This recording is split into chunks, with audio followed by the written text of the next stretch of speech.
नमस्कार, आप देख रहे हैं न्यूज 11 भारत डिजिटल। मैं हूं अभिषेक सिन्हा आपके साथ। सबसे बड़ी खबर इस वक्त की, सीता सोरेन को जेड श्रेणी की सुरक्षा दी गई है। केंद्र सरकार ने उनको जेड श्रेणी की सुरक्षा दी है। इससे पहले उनको राज्य सरकार ने वाई श्रेणी की सुरक्षा दी हुई थी। जो सबसे गंभीर मुद्दा है कि सीता सोरेन अभी 48 घंटे भी नहीं हुए थे, झामुमो छोड़कर सीता सोरेन भाजपा में शामिल हुई हैं। तो आखिर ऐसे खतरे की क्या बात हो गई, या खतरा इतना कैसे बढ़ गया कि 48 घंटे के भीतर भीतर उनको जेड श्रेणी की सुरक्षा देनी पड़ी।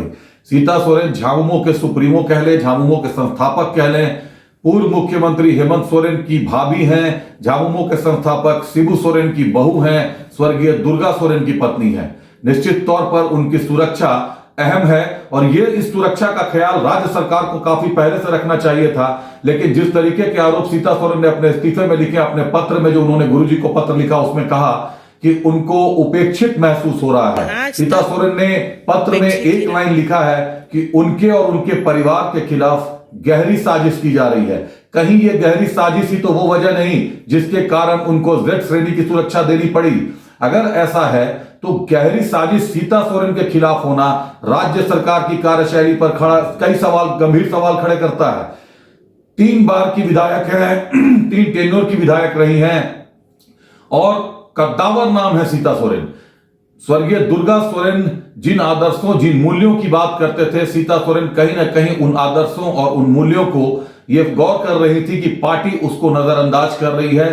जब तक हेमंत सोरेन सत्ता में थे, सीता सोरेन ने साथ दिया, लेकिन जैसे ही हेमंत सोरेन को जेल भेजा गया और उसके बाद चंपई सोरेन की सरकार आई, सीता सोरेन ने लोकसभा चुनाव से ठीक पहले झामुमो का दामन छोड़ दिया, परिवार भी छोड़ दिया, पार्टी भी छोड़ दी और भाजपा में शामिल हो गई।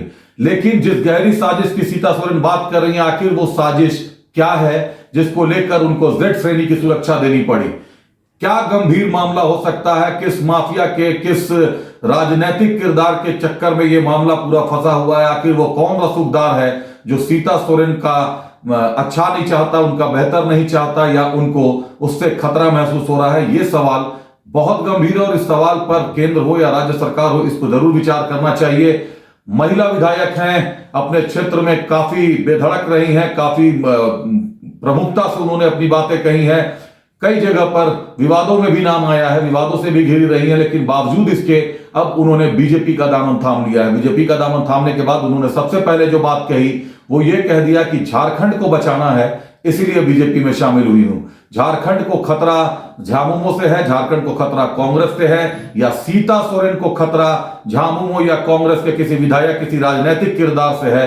ये अभी पता करना, ये जांच करना जांच एजेंसियों का काम है और इसको जांच करवाना चाहिए।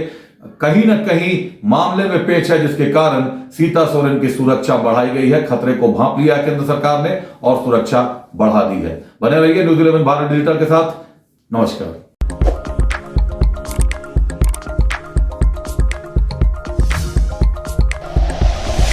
Like and share videos, subscribe करें हमारा चैनल और प्रेस करें बेल आइकॉन। न्यूज 11 भारत, सच है तो दिखेगा।